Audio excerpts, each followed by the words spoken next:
नमस्कार सभी को। क्लास है टेस्ट की फर्स्ट ईयर की और इसमें पढ़ रहे हैं अपन एनाटॉमी और फिजियोलॉजी।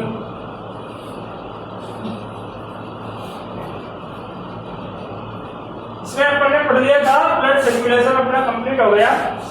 इससे बची है चीज हो छोटी मोटी चीज है वो आप पढ़ लेना और कोई चीज उसमें से पूछनी हो तो पूछ भी लेना। बता देना मेरे को कमेंट में बताओ तो किसमें बताओ बता दियो किसी को कमेंट में जो बता दियो और बता देना।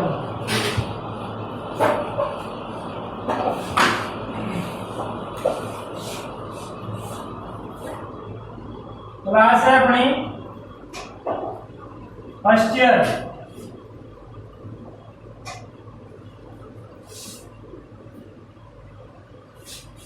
और इसमें है अपनी एनाटॉमी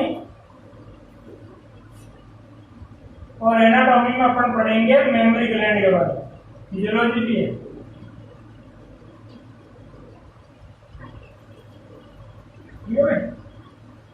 दोनों जो कमांड के टॉपिक है वो सब कमांड में पढ़ा रहा हूं, एनाटॉमी और फिजियोलॉजी। अगला चैप्टर है अपना memory gland. MEMORY memory gland.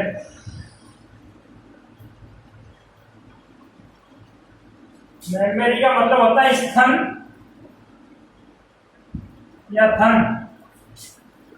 Gland का मतलब होता है ग्रंथि। मतलब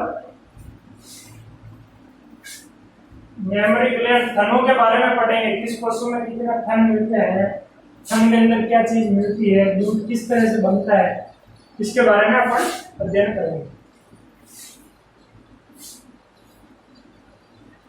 पहली चीज तो यह है कि मेमोरी ग्लैंड को कई साइंटिस्ट मादा प्रजनन तंत्र का एक अंग मानते हैं, हिस्सा। कई सारे जिसको अलग रखते हैं, फीमेल रिप्रोडक्टिव जो सिस्टम है उससे अलग रखते हैं, लेकिन कई साइंटिस्ट इसको उसी के अंदर मानते हैं। मतलब एक तरह से मादा का प्रजनन अंग ही भी है ये मेमोरी ग्लैंड। तो पहली चीज तो यह है कि यह मादा प्रजनन तंत्र या जनन तंत्र, फीमेल रिप्रोडक्टिव सिस्टम,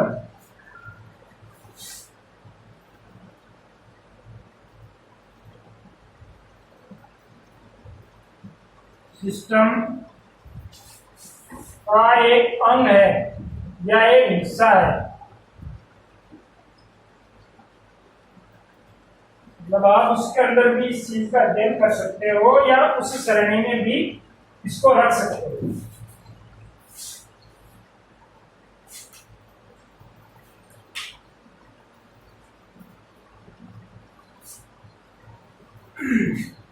दूसरी चीज है इसके बारे में वो ये है कि जो मेमोरी ग्लैंड है यह स्वीट ग्लैंड का रूपांतरित रूप है। मेमोरी ग्लैंड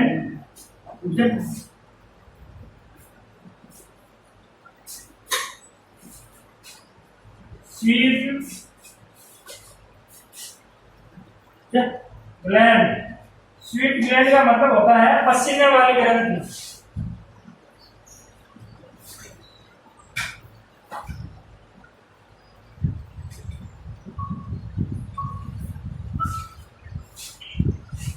का रूपांतरित रूप है।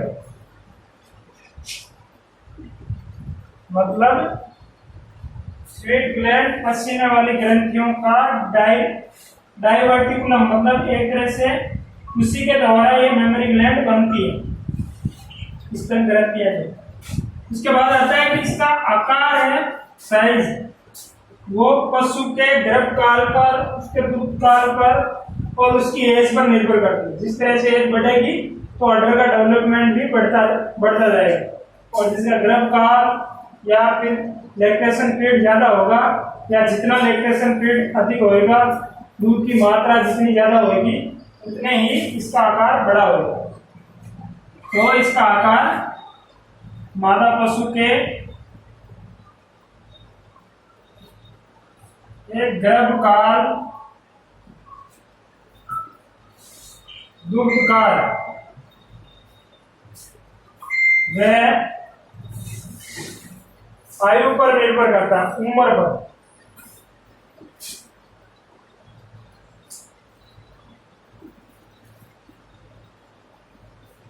जो हिप्पर गाय होती है या हिप्पर जो भैंस होती है, उसकी मेमोरी ग्लैंड है वो आकार में छोटी होती है, बजाय जो 2-3 बार ब्याही हो, ब्याने के बाद वाली भैंस या पशु, जो भी पशु है उसकी बजाय।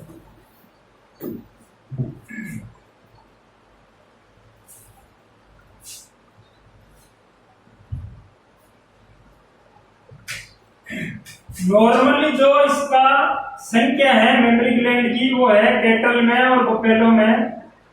नॉर्मल चीज है ये, तो आपको पता ही होना चाहिए। मेमोरी ग्लैंड की संख्या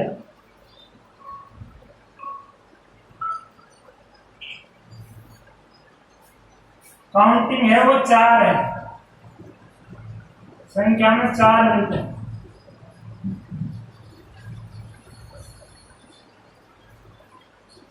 या यूं के 2 पेड़ होते हैं, पेड़ का मतलब जोड़ी के रूप में 2 जोड़ी मिलते हैं, थन, गाय और भैंस में। और जो ये 4 थन है वो एक सेप्टम, सेप्टम का मतलब है पर्दे के रूप में अलग अलग खंडों में विभाजित होते हैं। आपने देखा होगा कि थन इस तरह से ही होते हैं, ऐसे बटे होते हैं।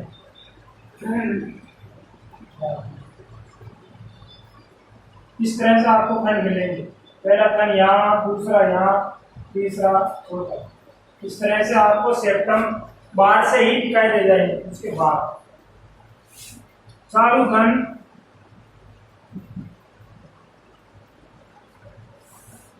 सेप्टम द्वारा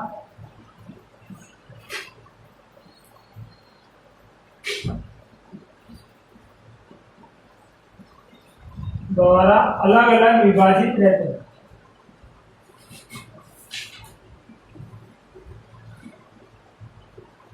ठीक है। उसके बाद है कि इसकी लोकेशन क्या है, मेमोरी ग्लैंड कहां पर मिलती है, शरीर के किस भाग पर या किस हिस्से पर यह पाई जाती है। तो वो है, देखो आप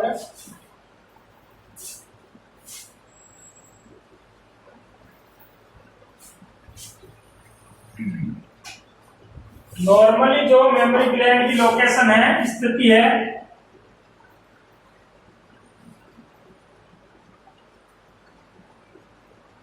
वो है इन्वाइनल रीजन।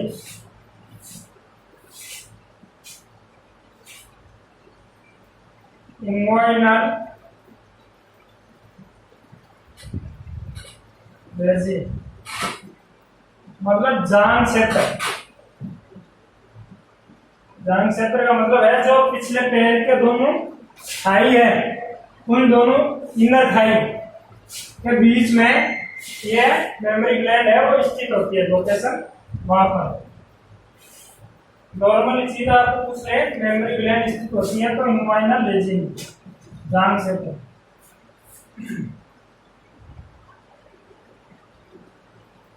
अब देखो भाई, ये तो मादा में भी मिलती है और नर में भी मिलती है, लेकिन कारण यह है कि मादा के अंदर से इसका डेवलपमेंट हो जाता है और नर में इसका डेवलपमेंट नहीं होता है, एक क्रियाशील होती है इधर।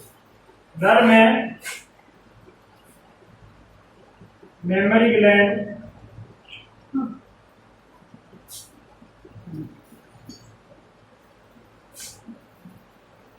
अवशेषी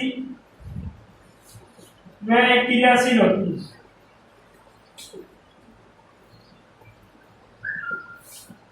होती तो है लेकिन अवशेषी के रूप में होती है। उसका कारण यह है कहीं हार्मोन है, हार्मोन की वजह से उसका डेवलपमेंट है वो नर के अंदर तो रुक जाता है और मादा के अंदर इसका डेवलपमेंट हो जाता है।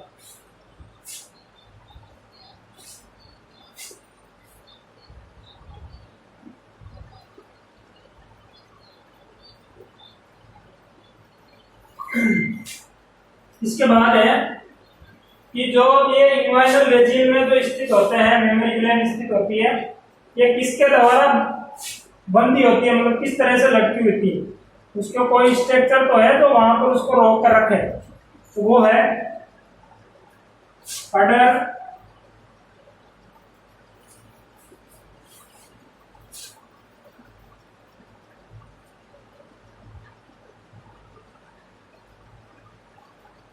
अडर ईस्टियो cubic symphysis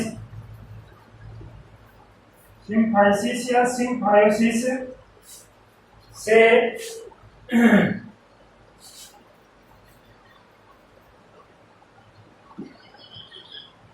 middle and lateral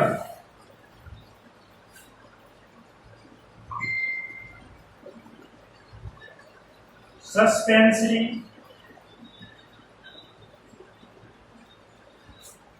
ligament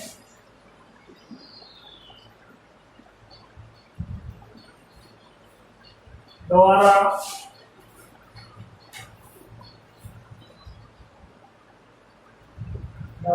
दोनों जगहों के बीच में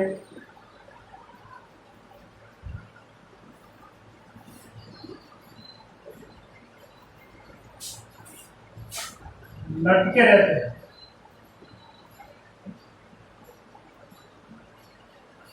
ठीक है,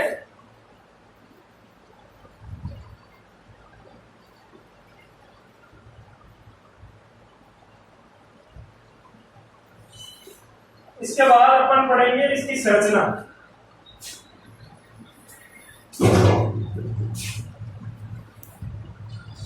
अगला है अपना structure of memory gland.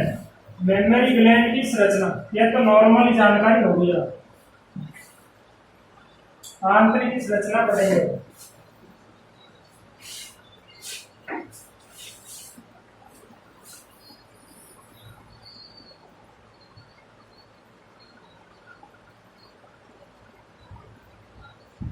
Structure of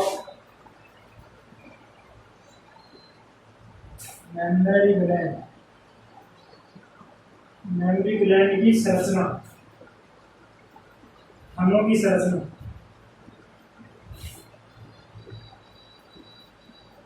ये अपन अगली क्लास में पढ़ेंगे। आज के लिए बहुत है, धन्यवाद।